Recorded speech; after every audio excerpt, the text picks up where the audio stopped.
ಇನ್ನು ಪ್ರಥಮ್ ಮೇಲೆ ಡ್ರಾಗರ್ ತೋರಿಸಿ ಧಮಕಿ ಆರೋಪ ವಿಚಾರಕ್ಕೆ ಸಂಬಂಧಪಟ್ಟಂತೆ ರಕ್ಷಕ್ ಬುಲೆಟ್ ವಿಚಾರಣೆಯನ್ನ ಮಾಡಿದ್ದಾರೆ ಪೊಲೀಸ್ನವರು. ದೊಡ್ಡಬಳ್ಳಾಪುರ ಗ್ರಾಮಾಂತರ ಠಾಣೆಯಲ್ಲಿ ವಿಚಾರಣೆಯನ್ನ ಮಾಡಲಾಗಿದೆ. ಪ್ರಥಮ್ ಮೇಲೆ ಡ್ರಾಗರ್ ತೋರಿಸಿ ಧಮಕಿ ಹಾಕಿದ್ದಾರೆ ಅನ್ನೋ ಆರೋಪವನ್ನ ಸ್ವತಃ ಪ್ರಥಮ್ ಅವರೇ ಮಾಡಿದ್ರು. ಇದೇ ವಿಚಾರಕ್ಕೆ ಸಂಬಂಧಪಟ್ಟಂತೆ ಅಲ್ಲೇ ಇದ್ದಂತ ರಕ್ಷಕ್ ಬುಲೆಟ್ ಅದನ್ನ ತಡಿಲಿಲ್ಲ ಅನ್ನೋ ನಿಟ್ಟಿನಲ್ಲೂ ಕೂಡ ಹೇಳಿಕೆಯನ್ನ ಕೊಟ್ಟಿದ್ರು ಇದೇ ಪ್ರಥಮ್. ಈಗ ಅವರನ್ನ ವಿಚಾರಣೆ ಕರೆದು ವಿಚಾರಣೆ ಮಾಡಿದ್ದಾರೆ. ಇನ್ಸ್ಪೆಕ್ಟರ್ ಸಾದಿಕ್ ಪಾಷಾ ಅವರ ನೇತೃತ್ವದಲ್ಲಿ ನಡೆದಿರುವಂತಹ ವಿಚಾರಣೆ ಘಟನೆ ಕುರಿತು ಪೊಲೀಸರಿಗೆ ಮಾಹಿತಿಯನ್ನ ನೀಡಿದ್ದಾರೆ ರಕ್ಷಕ್. ನಟ ಪ್ರಥಮ್ಗೆ ಧಮಕಿ ಹಾಕಿದ್ದು ನಿಜಾನಾ ಅಂತ ಕೇಳಿದ್ದಾರೆ. ಮಾರಕಾಸ್ತ್ರ ತಂದಿದ್ದ ಬಗ್ಗೆ ಮಾಹಿತಿಯನ್ನ ಪಡ್ಕೊಂಡಿದ್ದಾರೆ ಪೊಲೀಸ್ನವರು. ವಿಚಾರಣೆ ಮುಗಿಸಿ ಬೆಂಗಳೂರಿಗೆ ಹೊರಟಿದ್ದಾರೆ ರಕ್ಷಕ್ ಅನ್ನೋದು ಗೊತ್ತಾಗ್ತಾ ಇದೆ. ಪ್ರಥಮ್ ಮೇಲೆ ಡಾಗರ್ ತೋರಿಸಿ ಧಮಕಿ ಹಾಕಿದ ಆರೋಪಕ್ಕೆ ಸಂಬಂಧಪಟ್ಟಂತೆ ರಕ್ಷಕ್ ಬುಲೆಟ್ ವಿಚಾರಣೆಯನ್ನ ಮಾಡಿದ್ದಾರೆ ಇವತ್ತು ಪೊಲೀಸರು.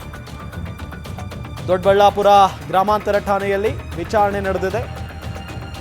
ಇನ್ಸ್ಪೆಕ್ಟರ್ ಸಾದಿಕ್ ಪಾಷಾ ನೇತೃತ್ವದಲ್ಲಿ ನಡೆದಿರುವಂತಹ ವಿಚಾರಣೆ ಇದು.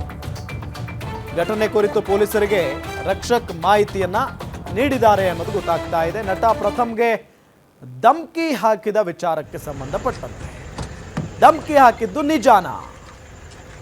ಯಾರ್ಯಾರಿದ್ರಿ, ಎಷ್ಟು ಜನ ಇದ್ರು ನೋಡಿ, ಅಲ್ಲಿ ನಿಮಗೆ ದೃಶ್ಯದಲ್ಲಿ ತೋರಿಸ್ತಾ ಇದ್ವಿ. ಇದು ದೊಡ್ಡಬಳ್ಳಾಪುರ ಪೊಲೀಸ್ ಠಾಣೆಯ ಮುಂಭಾಗ.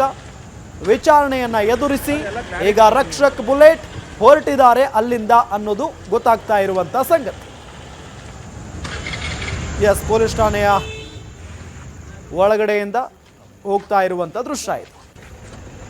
ವಿಚಾರಣೆಗೆ ಬಂದು ಪೊಲೀಸ್ನವರು ಏನೆಲ್ಲ ಪ್ರಶ್ನೆಗಳನ್ನ ಕೇಳಿದ್ರು ಎಲ್ಲದಕ್ಕೂ ಕೂಡ ಉತ್ತರವನ್ನ ಕೊಟ್ಟು ಅಲ್ಲಿಂದ ರಕ್ಷಕ್ ಬುಲೆಟ್ ತೆರಳುತ್ತಾ ಇರುವಂತ ದೃಶ್ಯಾವಳಿಯನ್ನ ನಿಮಗೆ ತೋರಿಸ್ತಾ ಇದೆ. ಒಂದು ಗ್ಯಾಂಗ್ ನನ್ನ ಮೇಲೆ ಅಟ್ಯಾಕ್ ಮಾಡೋದಕ್ಕೆ ಮುಂದಾಗಿತ್ತು ದೊಡ್ಡಬಳ್ಳಾಪುರದಲ್ಲಿ. ಆ ಗ್ಯಾಂಗ್ನಲ್ಲಿ ಈ ರಕ್ಷಕ್ ಕೂಡ ಇದ್ದ ಅನ್ನೋ ನಿಟ್ಟಿನಲ್ಲಿ ಆರೋಪವನ್ನ ಮಾಡಿದ್ರು ಪ್ರಥಮ್.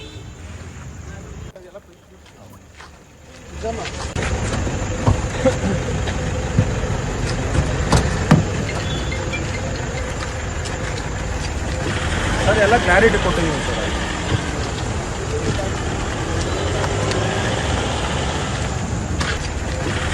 ಎಲ್ಲ ಕ್ಲಾರಿಟಿ ಕೊಟ್ಟಿದ್ದೀವಿ ಸರ್.